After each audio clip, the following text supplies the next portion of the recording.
سکون پات۔ آج مسلمان کی زندگی میں بے اعتدالی ہے، اسباب اور وسائل میں گھستا ہے تو گھستا چلا جاتا ہے، خدا کو بھول جاتا ہے، اور مذہب کی طرف آتا ہے تو اسباب اور وسائل سے غافل ہو جاتا ہے۔ شوگر کا مریض ہوگا، ڈاکٹر نے منع کیا لڈو مت کھا، تو یہاں 6 لڈو کھائے گا وہ، اور کہے گا موت اور زندگی کس کے ہاتھ میں ہے؟ اللہ کے ہونے سے ہوتا ہے۔ جو رات قبر میں گزرنی ہے وہ قبر میں گزرے گی، اور جو بستر پہ گزرنی ہے وہ بستر پہ گزرے گی۔ لہذا بسم اللہ الرحمن الرحیم، ایک لڈو، دوسرا لڈو، تیسرا لڈو۔ یہ تو میں ایک مثال دے رہا ہوں، من حیث القوم یہی حال ہے ہمارا۔ یہ کیا ہوتا ہے؟ مذہب کا استعمال اور اسباب اور وسائل سے غفلت۔ سمجھ میں آ رہی ہے بات؟ بھائی اللہ نے کہا کہ موت سے بچنے کے اسباب اختیار کرو، اور تو کیا کر رہا ہے؟ لڈو کھا رہا ہے، اور کہہ رہا ہے بچانے والا کون ہے؟ بات صحیح ہے، بے موقع ہے۔ میں سمجھا پا رہا ہوں اپنی بات صحیح ہے، تو مارنے والا بھی اللہ ہی ہے نا۔ تو اللہ نے یہی لکھا ہوا ہے تیری تقدیر میں کہ 6 لڈو کھائے گا اور مرے گا۔ جتنے قبرستان میں لوگ ہیں نا، ان میں 99% لڈو کی وجہ سے ہی گئے ہیں۔ ڈاکٹر صاحب بیٹھے ہوئے، ان کے سامنے میں کیا تقریر ڈھالوں؟ جتنا میٹھا صحت کے لیے نقصان دہ ہے اتنا سگریٹ نقصان دہ نہیں ہے۔ جو میٹھے پھوڑ رہے ہیں نا مذہب کے نام پہ، حلوے، مانڈے، شیریں، کھیریں، ہمارے نبی صلی اللہ علیہ وسلم نے، دیکھو اسلام نے ہمیں تہوار کون سے دیے، میرا ٹاپک نہیں، لیکن میں کچھ بنیادی چیزیں پارسل کر کے آگے آ رہا ہوں پھر انشاءاللہ۔ بھائی اسٹارٹر بھی تو ہوتا ہے نا کھانے سے، جب آپ ہوٹل میں جاتے ہو شروع میں رائتا ہوتا ہے، اسٹارٹر کچھ سیلیڈ ویلیڈ، تو کچھ بیسک چیزیں، اس کے بعد میں اصل ٹاپک کی طرف جلدی سے بات کو سمیٹوں گا۔ تو کیا بات کر رہا تھا؟ بھولی گیا، میٹھے پہ بات کر رہا تھا، میٹھے پہ۔ تو ہمارے نبی صلی اللہ علیہ وسلم کی جو خوراک ہے نا وہ ہے کھجور، حلوے مانڈے بولو نہیں، اور وہ بھی بہت تھوڑی کھجوریں کھا کے، اور دوسری چیز گوشت۔ دوسری چیز کیا ہے؟ گوشت۔ ہمارے نبی کی جو صفات ہیں پچھلی آسمانی کتابوں میں، ان میں کہ آپ گوشت کھائیں گے، ویجیٹیرین نہیں، کیا ہوں گے؟ گوشت کھانے والے۔ اس زمانے میں بھی دنیا میں کچھ بہت ساری قومیں ویجیٹیرین تھیں، وہ کہتے تھے کہ جانور کو قتل کر کے مت کھاؤ، صرف سبزی کھاؤ۔ ابھی میں نے کچھ دن پہلے کلپ دیکھا، اس میں وہ بندہ کہہ رہا ہے کہ آپ سبزی کھائیں لیکن صحیح طریقے سے۔ تو ویجیٹیرین بڑے خوش ہوتے ہیں یہ بات سن کے، یار سبزی کو پروموٹ کر رہا ہے۔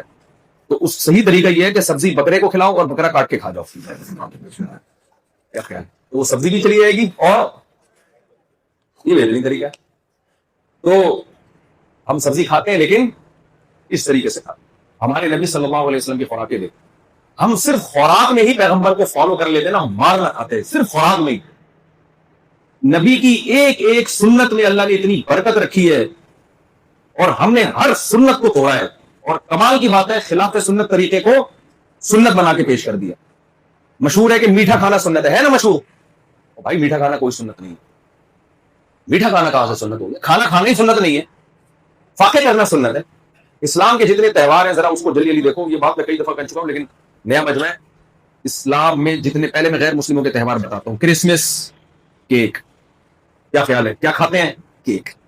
کسی کام کی خوراک نہیں ہے، موٹا بھی کرے گا کیک، قبض بھی کرے گا۔ کیک کھاؤ، وہ اس کا جو میدا ہے نا وہ پیٹ میں جا کے اس کو سمجھ میں نہیں آتا، چپک جاتا ہے، کوئی فائدہ نہیں ہے اس میں۔ ہندوؤں کی ہولی، لڈو، یہی ہے نا؟ بولو نا کیا ہو گیا؟ مٹھائی، برفیاں، یہ ہندوؤں کی رسم۔ اسلام کی تہوار کی طرف آتے ہیں۔ اسلامی تہوار عید الفطر، صرف چند کھجوریں کھائی ہیں آپ نے، وہ بھی یہ بتانے کے لیے کہ آج ہمارا روزہ نہیں ہے، یہ بتانے، کیونکہ نبی صلی اللہ علیہ وسلم کی سنت ہے جب کوئی ٹائم ختم ہو تو آپ اس کو ختم کرتے۔ جیسے افطار میں جلدی کا مطلب یہی ہے کہ بس روزے کا ٹائم کیا ہو گیا؟ ختم۔ لیکن اس میں بھی اسلام نے مغرب کی نماز رکھ دی، تھوڑا کھاؤ، جماعت نہیں چھوڑ دینا۔ یہ تو شکر ہے اللہ نے مغرب کی نماز رکھ دی ہے، ورنہ ہم سحری تک کھاتے رہتے۔ اللہ نے کہا چند والے لو، اس کے بعد کہاں جاؤ نماز پڑھو، اس کے بعد آدمی کی بھوک ہی ختم ہو جاتی ہے۔ زبردستی کوئی ٹھوسنا چاہے تو ٹھیک کا دنیا میں کوئی علاج نہیں ہے، لیکن اسلام نے جو طریقہ رکھا ہے وہ یہ رکھا ہے کہ چند نوالے کھانے کے بعد جماعت سے نماز، اور پھر واپسی پہ بھوک ختم۔ سمجھ آ رہی بات؟ یہ ہے عید الفطر۔ باقی تہوار کیا ہیں؟ عید الاضحیٰ، اس میں مٹھائیاں ہیں، بولو لڈو ہیں، اتنی جلیبیاں کاٹنے کا اور پکانے کا اور جلیبیاں بانٹنے کا ہمیں عید الاضحیٰ کے دن حکم ہے۔ نہیں بھائی گوشت کلو منہا، اللہ کہتے ہیں اس گوشت میں سے خود بھی کھاؤ، وَأَطْعِمُوا الْبَائِسَ الْفَقِيرَ، اور غریبوں مسکینوں کو بھی لڈو کھلا کھلا کے شوگر کا مریض مت بناؤ، ان کو بھی کیا کھلاؤ؟ گوشت کھلاؤ، اور گوشت بھی چکن اور فش نہیں نا، یہ ڈاکٹروں کو کھلاؤ، کولیسٹرول ایکچولی نہ اللہ کہتے ہیں قربانی بقرعید والے دن عید جب مانوں گا گوشت بھی، یا تو اونٹ کا، سارے ریڈ میٹ، نہیں یار یہ سمجھ میں بات، ہو سکتا ہے ڈاکٹر صاحب کو غصہ آ رہا ہو، لیکن ڈاکٹر صاحب کر لینے ریڈ میٹ، اونٹ اور بھینسا بھی گائے میں داخل ہے، گائے اور بکرا بکری، دمبا دمبی بھیڑ، اس سے نیچے کا نہیں چلے گا۔ یہ ہمارا تہوار ہے جس میں اللہ ہمیں کیا کھلا رہے ہیں؟ Red meat. میں اکثر ایک بیان کرتا ہوں نا کہ اللہ تعالیٰ نے دمبے کے پیچھے جو چکی لگا دی ہے، یہ اصل میں گھی کا ڈبہ ہے، کہ جب جس دمبے کو ذبح کرو گے تو اسی ڈبے میں گھی ہے، الگ سے باہر سے مارکیٹ سے گھی خریدنے کی ضرورت نہیں ہے، اسی میں گوشت پکا کے کھانا۔ ہم نے کیا کیا؟ وہ چربی اٹھا کے پھینکی، اس کا صابن بنایا۔ فیکٹریوں میں کیا بن رہا ہے؟ صابن، جو سب سے قیمتی چیز تھی، اور اس گوشت کو ہم پکا رہے کوکنگ آئل میں۔ بیڑا غرق، ذائقے کا بھی بیڑا غرق، صحت کا بھی بیڑا۔ کسی کو چربی سے نقصان ہو رہا ہے تو چربی کو برا بنا مت کہے، وہ تو فزیکل ایکٹیویٹی نہیں ہے نا، وہ تو میرے بھائی آپ کچھ بھی کھاؤ گے مرو گے اگر ہلو گے نہیں۔ تو مسلمان کو اللہ ہلاتا ہے، ہلتا رہے، بھاگتا رہے، توڑتا رہے، اور پھر کیا کھا؟ ٹماٹر نہیں، کیا کھا؟ دمبا کھا اور اس کی چربی کھا، لیکن پھر کام بھی وہ والے کر جو کوئی کام وہ والے نہیں کر رہا تو پھر جزا۔ دیکھو اللہ تعالیٰ نے یہودیوں کو سزا دی، قرآن میں آتا ہے حرمنا علیہم شحومہما، اللہ کہتے ہیں ہم نے یہودیوں کو گناہوں کی سزا میں ان پہ چربی کو حرام کر دیا۔ گناہوں کی سزا میں نعمتیں حرام ہوتی ہیں نا، کیا خیال؟ اللہ یہ بھی کہہ سکتے تھے میں نے یہودیوں کو سزا دی اور کہا لڈو کے قریب مت جانا، اب کوئی مٹھائی مت کھانا، نہ یہ کوئی سزا تھوڑی ہے۔ سزا یہ ہے کہ مٹھائی کھاؤ، سزا یہ ہے کہ اب تم لڈو کھاؤ۔ سزا دی جاتی ہے، اس میں نعمت چھینی جاتی ہے۔ کھانے پینے کی کتنی نعمتیں اللہ چھین سکتا تھا ان سے، کیا خیال ہے بھائی؟ یار دیکھو بچہ امتحان میں پاس نہیں ہو رہا، محنت نہیں کر رہا، ماں باپ کہتے ہیں نا بیٹا تمہیں سزا ملے گی، تمہیں ٹافی بند، چاکلیٹ بند، یہی کہتے ہیں نا، چاکلیٹ بند، اب لالی پاپ تمہیں نہیں ملے گا، پیزا تمہیں نہیں ملے گا۔ جو نعمت کی چیزیں جو بچہ جس کو نعمت سمجھتا ہے وہ بند کی جاتی ہے نا۔ اللہ تعالیٰ نے چاکلیٹیں بند نہیں کی، اللہ نے یہودیوں کو سزا دے کے کہا کہ چربی بند، دمبے کی چربی، گائے کی چربی، اونٹ کی چربی کیا ہے؟ بولو نا بند، اس کا مطلب چربی میں کچھ تھا، کچھ تھا چربی میں۔ اب یہ مسلمان کھائیں گے تو نہیں کھاؤ گے۔ مسلمان نے کہا پتہ نہیں اللہ میاں نے کیوں کہہ دیا، مسلمان نے کہا ہم چربی سے صابن بنائیں گے اور کھائیں گے۔ وہ جو کمپنیوں کے، میں نام نہیں لے رہا، کمپنیاں کیس نہ کر دیں میرے اوپر، کمپنیوں کے کوکنگ آئل جو پتہ نہیں تیزاب سے دھوئے ہیں یا بلیچ سے دھوئے ہیں، جو ایسے چمکتے ہوئے، اور بچوں کی جو ہم نے نیچر بنا دی ان کو بھی اسمیل آ رہی ہے۔ اس دیسی مرغی سے کیا آ رہی ہے؟ اسمیل۔ گائے کے دودھ سے کیا آ رہی ہے؟ اسمیل آ رہی ہے۔ ڈیڈی مما یہ نہیں، دودھ وہ پینا ہے ڈبے کا۔ دودھ کون سا پیے گا؟ یہ ڈبے کا۔ آرگینک چیزوں سے ہی نفرت ڈال دی۔ تو میں بتا رہا تھا دوسرا تہوار اسلام کا کون سا ہے؟ بقرعید ہے۔ پہلا بقرعید ہے، دوسرا کیا ہے؟ نہیں پہلا تو وہ عید الفطر، دوسرا بقرعید۔ اس میں کیا کھلایا جا رہا ہے؟ گوشت۔ ویجیٹیرین تو وہ عید منا ہی نہیں سکتا بھائی۔ پھر تیسرا اسلام کہتا ہے جب شادی کرو لوگوں کو غصہ آئے گا، کیا کر رہے ہو؟ پڑھائی کو فوکس کرو۔ کن شادی کیا کے چکر میں مفتی طارق مسعود کا بیان سن کے لگ گئے تم؟ لیکن اللہ نے کہا کہ جب بھی نکاح ہوگا اپنے حبیب کی زبان سے کہلوایا، اولم ولیمہ لازمی کرنا ہے۔ آئی بات سمجھ میں؟ کیونکہ اللہ کو خوشی ہوتی ہے کہ ایک بندے نے شادی کی ہے، اس لیے اپنے نبی کی زبان سے نکلوایا ولیمہ کرنا ہے۔ وَلَوْ بِشَاةٍ، وہاں بھی آپ کہہ سکتے تھے ولیمہ کرو، اگرچہ 6 لڈو کھلا دو، اگرچہ حلوہ پکا دو، تھوڑا سا پکا، نہ وَلَوْ بِشَاةٍ، ایک بکرا ہی کیوں نہ ہو۔ یہ شادی کو جو سیلیبریٹ کیا جاتا ہے اس میں بھی کیا؟ گوشت، چکن بھی نہیں، بکرے کا۔ سمجھ آ رہی ہے بات کیا نہیں آ رہی؟ چوتھا ایونٹ جس کو اسلام نے منانے کا حکم دیا ہے وہ ہے جب بچے کی پیدائش ہوتی ہے۔ یہ اسلامک ایونٹ ہے۔ یہ کون سا ایونٹ ہے؟ اسلامک ایونٹ ہے، جن میں اسلام نے کہا ہے کہ یہ کرو، ایسے مناؤ۔ بچہ پیدا ہو، ہم کہتے ہیں یار سنا ہے بڑے عرصے بعد اللہ نے اولاد دی ہے، مٹھائی ہو جائے، اس کا مطلب ہمیں ابھی تک اسلام سمجھ میں نہیں آیا۔ نبی نے فرمایا بیٹی پیدا ہو ایک بکرا، لڑکا پیدا ہو نہیں یار سمجھ جاتا تب جاتا۔ لڑکی پیدا ہوئی ایک بکرا یا گائے کا ایک حصہ یا ایک دمبا، لڑکا پیدا ہوا ہے گائے کے 2 حصے۔ یہاں بھی کیا ہے؟ میٹ، اور وہ بھی کون سا؟ Red meat. اور ہمارے لیول کی بات بچے خواتین غصہ نہ ہو جائیں کہ گوشت اس لیے بھی کھلایا جا رہا ہے، ٹماٹر کھا کے نہیں ہوتی یہ سبزی، ویجیٹیرین کا کام وہ لوگ نہیں، یہ کھیرے اور ککڑی میں نہیں، کھیرے ککڑی کھا کے نہیں ہے۔ میں کدھر کو چلا گیا؟ تو بات کیا چل رہی تھی یار، وہ موضوع میں دائنا ہو گیا نہیں، وہ تو اسلامی تہوار کی بات تو ہوئی تھی، یہ تو میں سیلیڈ رائتا چل رہا تھا نا، چلے چھوڑیں بس خود ہی میں آ جاتا ہوں اصل ٹاپک کی طرف۔ تو میں یہ کہہ رہا تھا، ہم دیکھو ہماری خوراکیں دیکھو، کھا کھا کے موٹے ہوئے جا رہے ہیں، موٹے ہوئے جا رہے ہیں، پھیلے جا رہے ہیں۔ یہ ہمارا مذہب ہے، یہ تو بھائی یہود و نصارہ کا تھا۔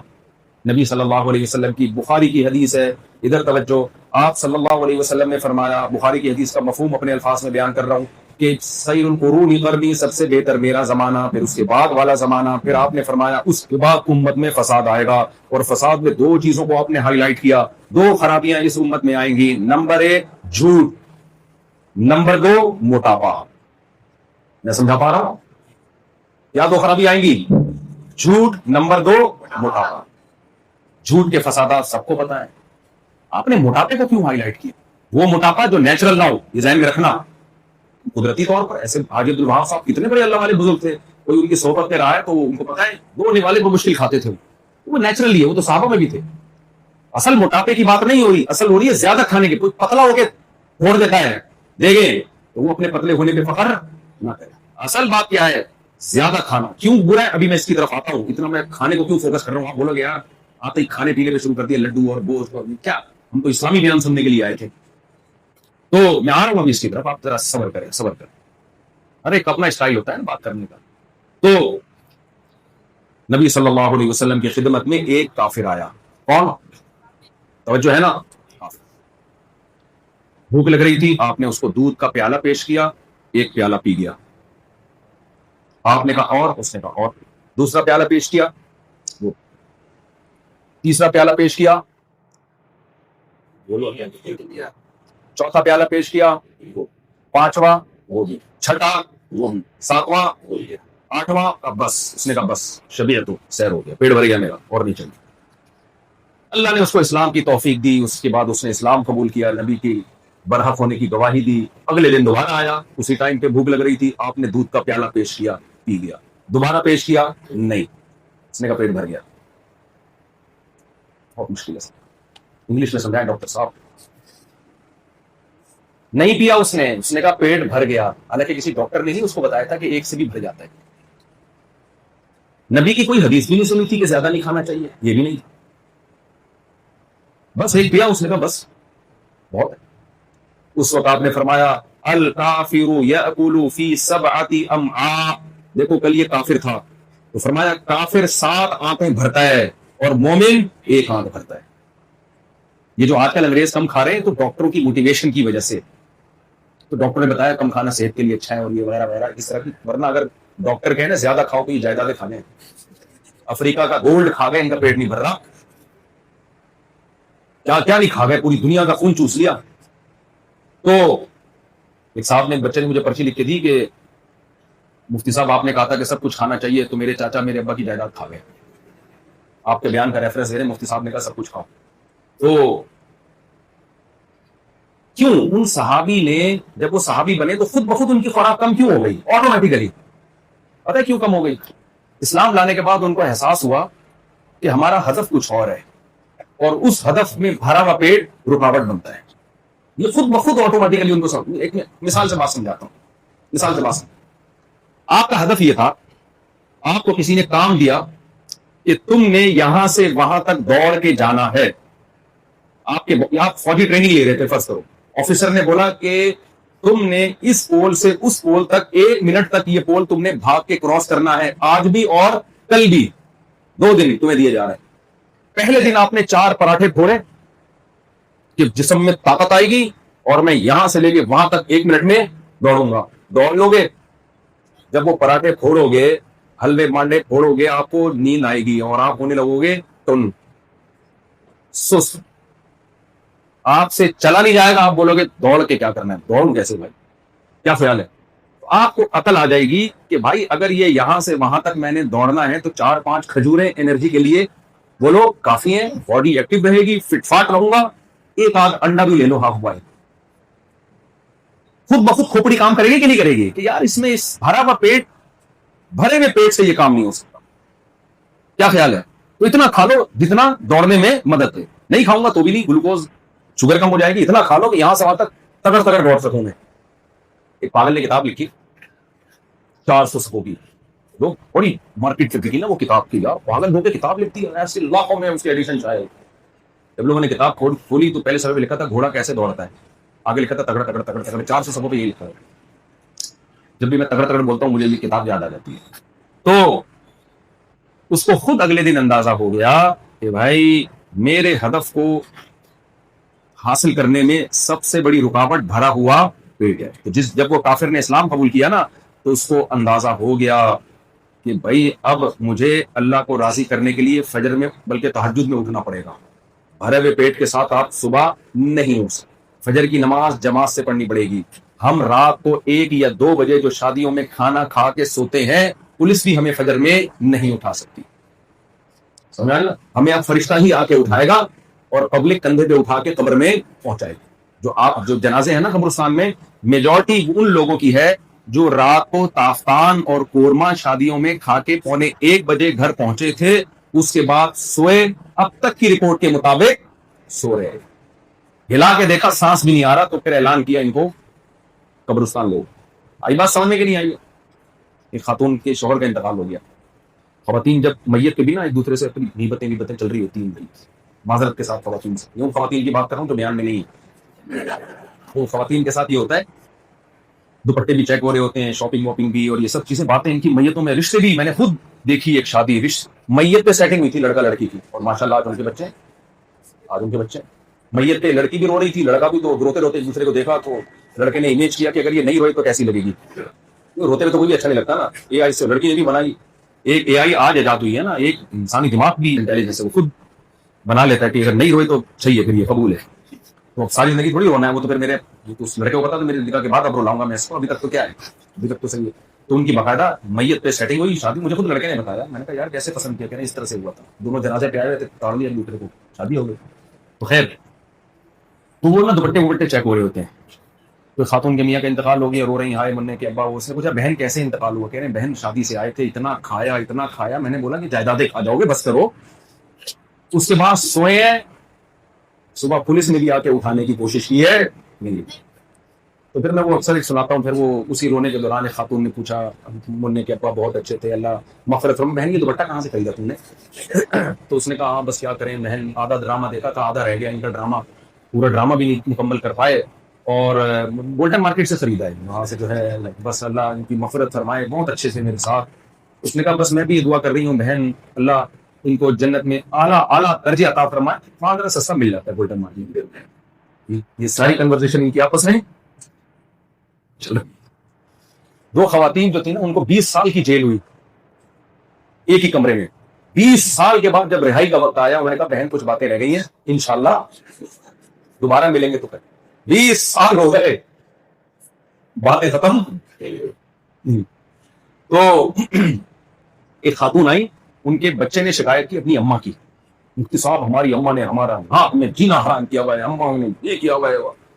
تو آپ خدا کے لیے اماں کو سمجھائیں. میں نے کہا لے آؤ, بہت پرانی بات ہے. وہ خود بھی آ گئے, اپنی اماں کو بھی لے آئے. اب ان کی اماں نان اسٹاپ بولے جا رہی, مجھے بولنے نہیں تھی, یہ ایسے ہیں, یہ ویسے ہیں, یوں. بھائی چپ تو ہو, میں کب بات کروں گا. مجھے تھوڑا سا انہوں نے سانس لیا نا, تو میں نے ایک جملہ بیچ میں بولا. میں نے کہا آپ کے ہسبینڈ زندہ ہیں کہ نہیں؟ وہ تو 10 سال پہلے چلے گئے تھے. میں نے دل میں بولا, پھر بھی کافی ٹائم گزار لیا اس میں. جانا تو اس کو 20 سال پہلے چاہیے تھا, لیکن حوصلہ ہے بھائی. کینیڈا میں ایک صاحب مجھے ملے, کہنے لگے مفتی صاحب میرے والد کی عمر 95 سال اور میری والدہ کی عمر 80 سال ہے ماشاءاللہ. میں نے کہا یہ کریڈٹ آپ کی والدہ کو جاتا ہے کہ ابا کو 95 تک پہنچنے دیا ہے. میں نے کہا میں آپ کی والدہ کو سلوٹ کرتا ہوں, کیونکہ جو خواتین بیان نہیں سن رہی ان کی بات کر رہا ہوں, وہ یہاں تک شوہر کو پہنچنے. میں نے کہا یہ آپ کا کمال نہیں ہے, یا آپ کی ماں کو سلوٹ کرتا ہوں کہ ابا کو 95 تک انہوں نے پہنچنے